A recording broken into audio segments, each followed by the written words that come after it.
Hello guys! Welcome to Rosel Store Vlog! Ayan, medyo late na kasi super busy kanina and this time lang po ako ulit nagkaroon ng time. So tignan nyo parang gumabi na siya guys kasi hapon na. Ayan. For today's video is paano ba tayo kikita sa asukal guys. Ayan. Kita nyo to dito sa harapan ko is asukal to. Brown sugar na wash po. Ibig sabihin yung wash is light na sugar brown guys. Ito siya. So, wala pong time na nakapag-repack ngayon yung mga tao natin kasi super busy sila today. So, marami po silang ginawa. So, ang ipapakita ko na lang is yung na-repack na. So, paano ba tayo kikita sa asukal guys?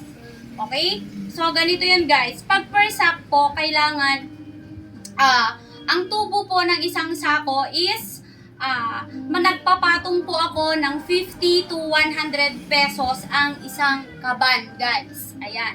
Pero, mas kikita po tayo pag nagre-repack tayo, guys. Repacking. Mas malaki po ang tubo natin pag repacking. Ayan. Hello sa mga kasari dyan, guys. Ayan. So, 50 to 100.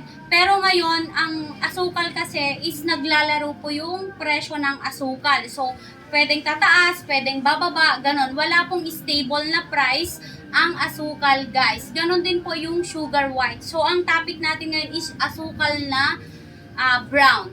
Ayan, guys. So, wag na wag po tayong bababa sa 50 pesos na tubo natin sa isang sako. So, konti man yung tubo natin sa per sack, dun po tayo babawi sa repacking kasi dun po tayo kikita, guys. Ayan. So, ipapakita ko sa inyo kung ano yung paano i-repack ang asukal, guys.